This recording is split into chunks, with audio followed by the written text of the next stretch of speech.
இன்னைக்கு almost 24 carat gold வந்து 19,000 தாண்டி இருக்கு. இது மேலே ஏறுமானா டெஃபினட்டாக ஏறும். இது வந்து அமெரிக்கா, இந்தியா இது மாதிரி ஊர்களில் வந்து போன 10 வருஷமாக நோட்டை பயங்கரமாக அடித்து நோட்டை விட்டத்தில் தான் காரணம்.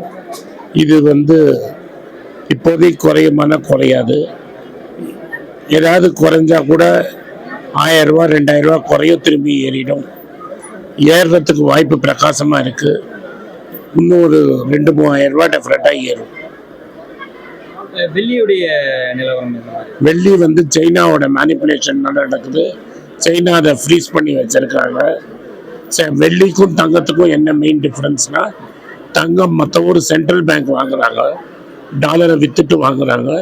இங்கே அப்படி கிடையாது. வெள்ளியை வந்து வெறும் சாமானிய மக்கள் தான் வாங்குறாங்க.